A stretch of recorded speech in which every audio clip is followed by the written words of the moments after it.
Governor Inslee, my name is Garth Dano. I'm the Grant County Prosecuting Attorney. I've held this position since 2015. Prior to that, I grew up in Ellensburg with my family there. We began farming near Royal City in the 1960s. After farming, I ended up going to college and graduating and came back to Moses Lake to practice law with my father and brother.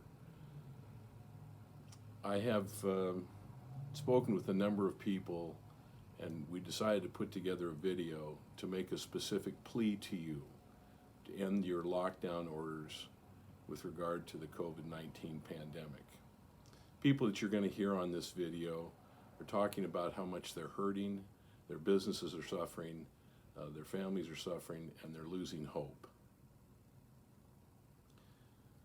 The CDC reports that approximately 10% of our national population is seriously considering suicide.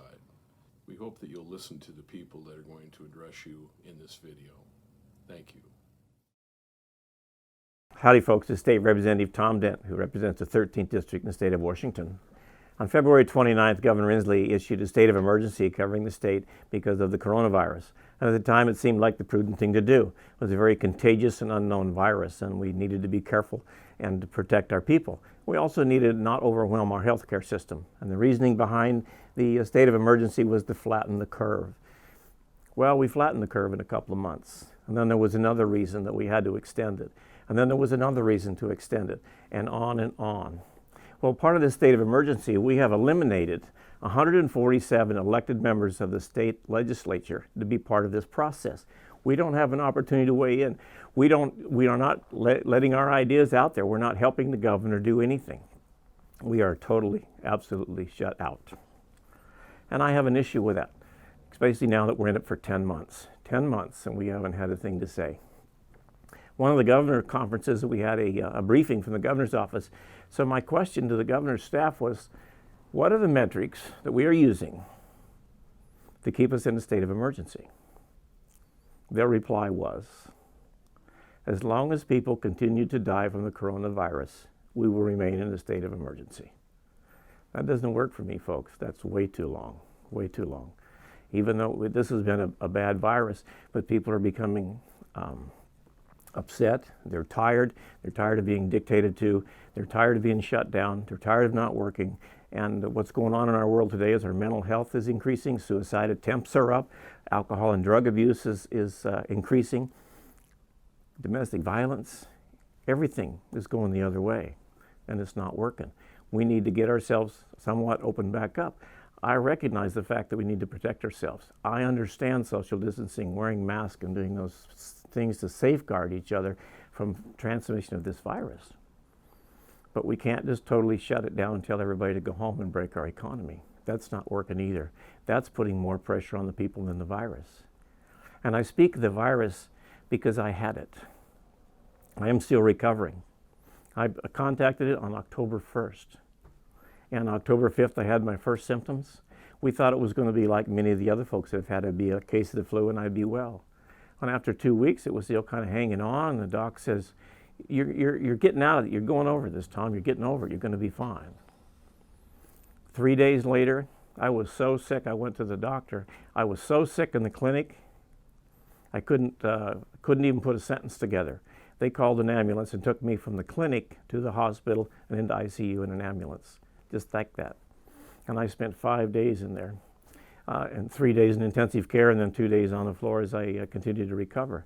I can tell you how tough it is. And as I got out of there and I went back, and after I was feeling great and beginning to recover, and then I went backwards again, and I went back to the doc, and they listened to my lungs, back to the hospital, did a CT scan. My lungs were full of blood clots, back into ICU. And so I'm still recovering from that. And now in December, when we're making this video, I'm still recovering from that. But it's real, and I understand that. But we can protect ourselves, we can respect others, and do what we need to do. But we need to reopen our economy and respect the fact that, you know, it's more than just a virus that runs this world, and we need to get this thing going again. So, folks, take care of yourselves, protect yourselves, and look forward to seeing you soon. Prior to March of this year, we employed roughly 165 people. Since that time frame, we've laid off over 100 people. We have right at 50 people working right now between 3 different restaurants, bare minimum, just trying to keep everything open and keep the ball rolling, so to speak. Our revenues have been down approximately $2 million throughout the year so far. That translates to roughly a little over $500,000 in wages to our employees, and additional $300,000 to $400,000 in lost tips. So close to $1 million in wages that our staff has lost, and through the busiest times of the year. The summertime should have been the happening time of the year where people were traveling and able to eat out and dine in. And we were forced to operate at 50% capacity. Lost all of our catering business for the whole year, which is a huge part of our business around here. That was a major hit. And then here we are again in the December months, where it's supposed to be the biggest month of the year to get through January, February, and we've laid off 100 people again. And unemployment's tough for them to get. Christmas time, we're trying to help our staff as much as we can, but we're hearing, of the struggling families and their needs. Restaurants can't survive on takeout alone. It's just not in the cards. It's already a tough enough business the way it is to make money and survive, but to be running on takeout where you're looking at 80% down, it's costing tens of thousands of dollars a week just to keep these restaurants going and open, because the bills don't stop. It can't continue this way. The restaurants across the state and the country need help, and we're asking for help. We've proven that we can socially distance, sanitize, do the proper procedures to keep these restaurants and the customers, employees safe. So far this year, we've spent over $50,000 in added PPE, gloves, sanitization, barriers, and different things just to keep people safe. And less than 1% of the cases have been traced back to restaurants. We can do it. We've shown we can do it.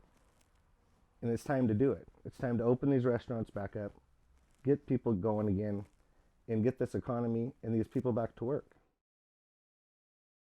I'm here to speak today about the impact that we have felt by the shutdowns that Governor Inslee has imposed on our district. I've been a legislator since 2006. I was in the House for 4 terms, and now I'm in the Senate the 2nd term. My colleagues, my constituents are very, very frustrated. Yes, this pandemic, this virus is real, but I think what's happening is the cure for this virus that is being imposed by our state governor is worse than the virus itself. Many small business owners I've heard from are asking why. Why are we being punished for doing the right thing for our employees, for doing the right thing for our customers? Restaurants, small restaurants have gone over the top to keep their customers safe. Bowling alleys have put in many, many infrastructures to save their customers. And gyms. People need to go to the gym. People need to do their workouts for not only their physical health, but their mental health. And many times a person has an issue like a bad knee, like I do. And if I don't work that knee, it doesn't get better. So our physical health is more than just keeping safe from that virus. And the gyms have been able to do that. The data that is coming out in the reports show very, very little contact, maybe 1% or less than 1% with the businesses that I've mentioned. And those businesses, Governor Inslee, are suffering now, suffering financially, economically, because of actions you alone have taken. You haven't asked us as legislators to come back and interact with you. You haven't asked us to do our job in representing our colleagues and our constituents and the state of Washington. And Governor, I'm very, very upset about the mismanagement that is happening with the Employment Security Department. Not only has that department been hacked by foreign nationals, and we've lost $600 million at least because of that hacking. But now we've got people who have not received their hard-earned unemployment benefits because they've been laid off because of closure of the businesses. I'm a registered nurse, been a registered nurse for 38 years. I work in the emergency department at Samaritan Hospital. As one of my investments several years ago, almost 30 years ago, I purchased Moses Lake Athletic Club. At the time, it was the only gym in town, and so we've been around for almost close to 50 years. And my ownership has been roughly 32 years. There's been no documented evidence that I've seen of myself where my gym has produced any cases of COVID-19. And I believe that the numbers show nationwide that the incidence of COVID-19 generated by gyms is very, very small. So I'm a little confused as to why we have to shut down when we're providing a service to keep people happy, keep people healthy, keep people from committing suicide, keep people out of psychiatric institutions. 2020 was projected to be our best year in business. We were so excited for it. And yes, we have received a few grants, and I say a few, a drop in the bucket that doesn't even cover 20% of my operating expenses, probably not even 10%. Even though we have received grants, it's not enough to pay the bills. You still have to pay for the lights, the water, the sewer, the garbage, and the rent. If the lockdowns continue, Uggy Boo's Bistro in Ephrata, which has contributed so much to the community, is going to close. There is no way we'll survive this. Before the COVID-19 crisis, my family has employed almost 200 employees between our bowling center, hotel, restaurants, and game centers. Since the COVID-19 virus hit, it's been a struggle, to say the least. We've gone from that 200 mark to right around 50 or so as far as what we can employ. We obviously take this virus very seriously as a family. With 20 working family members and many more long-standing employees, health and safety is definitely our number one priority. But we also feel like we can't ignore the psychological and financial well-being of our staff through this time. We've done everything we can in the last 9 months to comply with the governor's mandates and everything they've asked. Here we are in the wintertime, trying to figure out how to serve guests outside, keep people employed, and provide a holiday for our amazing staff.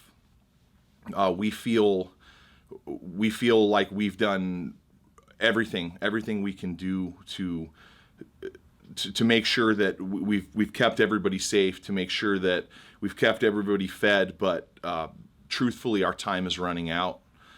We only have so much left, and just like many other restaurants and the hospitality industry in general in Washington State, the clock is ticking, and we don't know where we will be in weeks, months, a year from now if something doesn't change. I guess we reach out to the governor and to our elected officials to show us some support and give us some guidance through this time, because we're stuck. What I'm seeing with the shutdown are these small businesses. The debt is going to be astronomical if they survive, and if they can reopen. Whether or not they can come out from under that debt will be something else.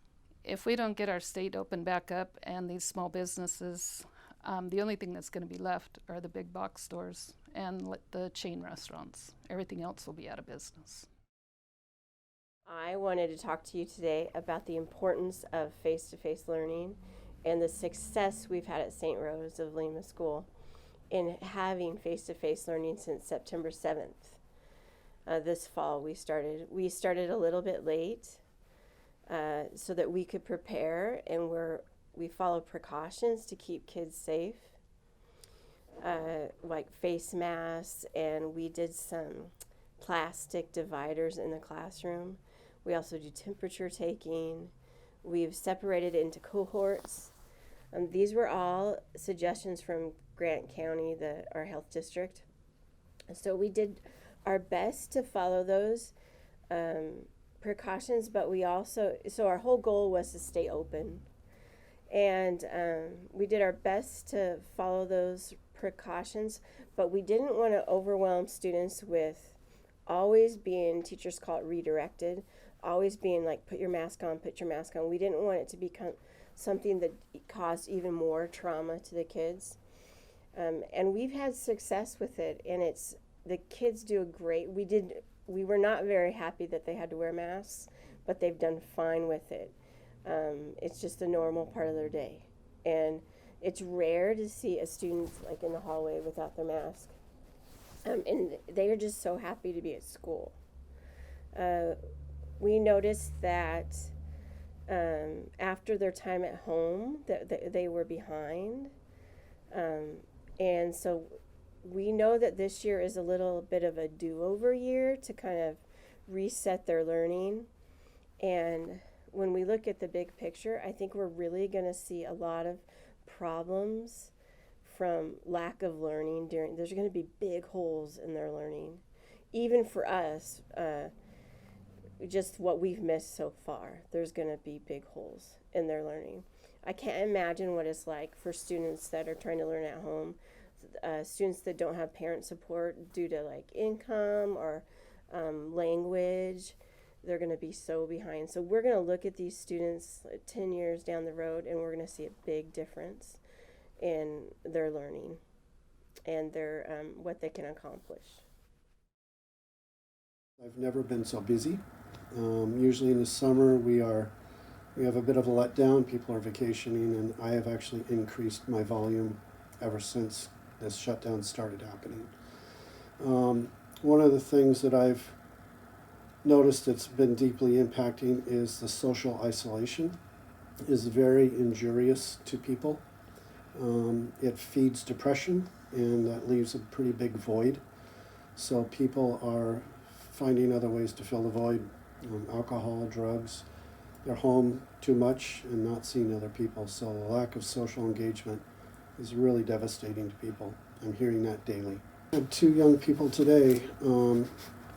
Had a 15-year-old young man that sat here and told me he's home 8 hours a day by himself. He's required to be home due to lockdowns and school not allowing him to be there. He said he spends hours a day just sitting on the end of his bed, not knowing what to do. He said, I can't play video games for 8 hours a day like my brother can. Pretty deeply impacting him. He's a kid I've seen in the past, and he's been functioning quite well, and he's not functioning very well now. I would like the lockdowns to end because, one, I personally just don't see how it's helping anything. We're seeing an impact on kids that is very negative.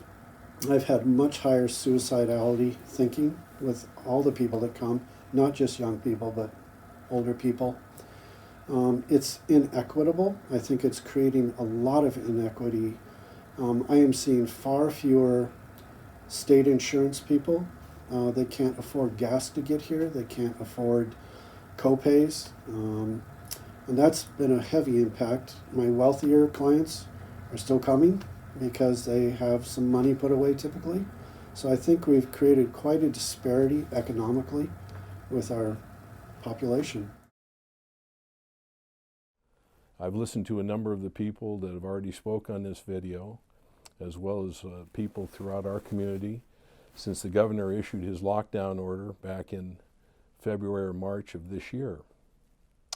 I have personally watched friends, associates, businesses struggle to deal with the governor's lockdown order. I've generally watched most people comply with the governor's lockdown order, believing it was in the best interest of our society and world and their fellow citizens to follow those instructions for the safety and well-being of their friends, family, and neighbors. People have been mostly compliant with that. You repeatedly say, "I'm following the science." We now know, with the benefit of what's gone on for the past 8 months, 9 months, that the science is evolving with regard to how we're dealing with the pandemic. We have therapeutic medicines, people that are contracting COVID who are hospitalized and aren't near death from some other comorbidity such as heart disease, lung disease, emphysema, COPD, etc., are being treated in our hospital facilities with great effect and great outcome and not dying. Studies from the University of Washington and from Great Britain projected and predicted that those infection fatality rates were going to be 3 to 5%. That hasn't been borne out by the science and isn't borne out by the data specifically that's ongoing right now. When the initial lockdown orders were issued, it was a grave concern to everyone about the fact the hospitals were going to be overwhelmed. Millions of people were going to die in our country. The study from Great Britain as well as from the University of Washington and their projection models that they came out with initially have now been proven to be wrong, as you know. They've redone the models.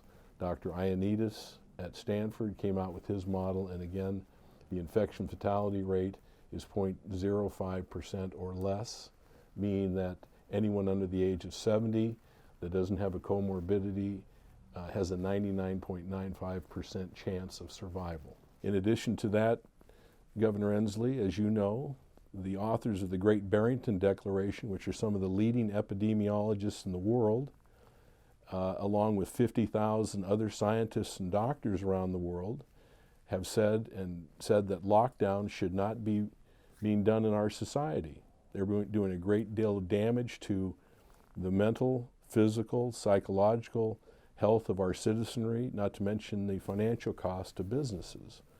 They are advocating, and the science supports their theory, that people under 70 have a 99.95% chance of survival if they contract COVID. Those numbers are less than the odds of dying from seasonal flu. I have a greater chance personally of getting killed in a car wreck driving from Moses Lake to Ephrata than dying of COVID.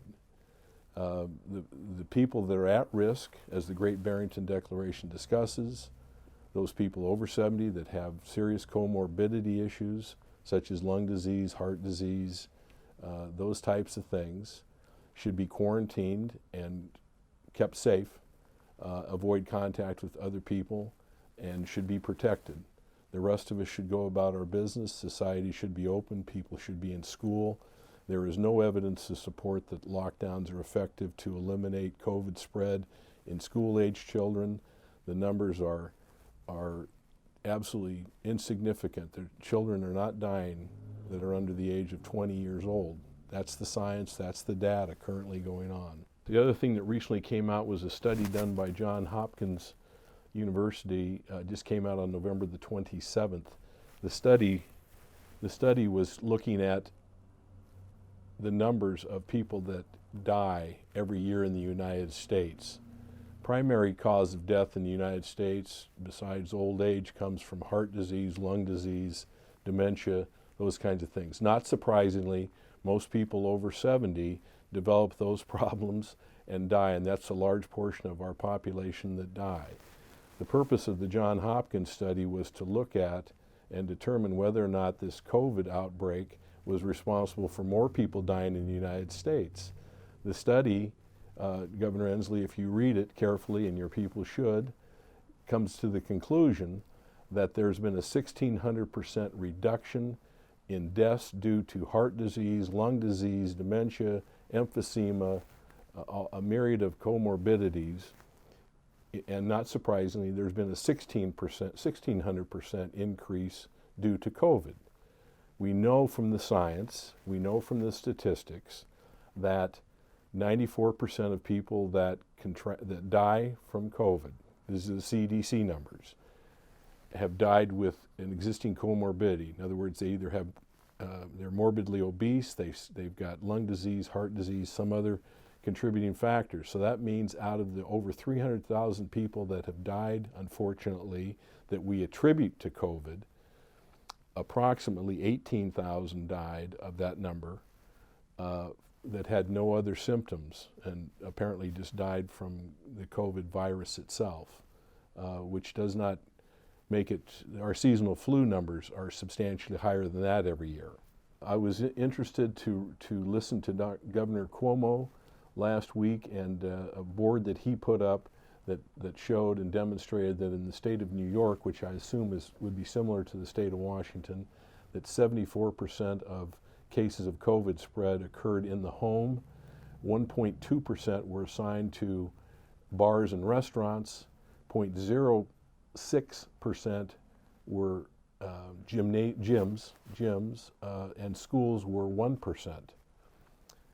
Using that data and that science, that clearly demonstrates that schools, gyms, restaurants, and bars should be open because they're not a source of COVID spread that we're led to believe.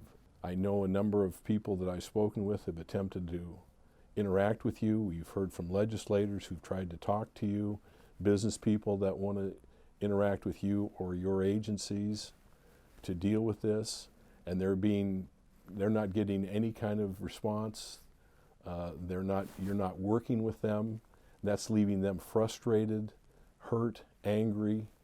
Rather than wanting to work with you, they find themselves being polarized against your proclamations that you're following the science.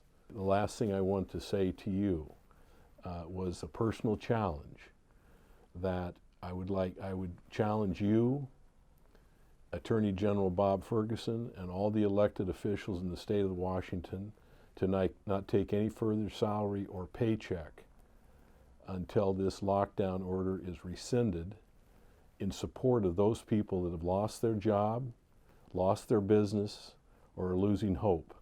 That would send a message to them that all of us are in this together, and it's not just you issuing an order and they're having to comply and lose their livelihood, their business, their jobs, their families.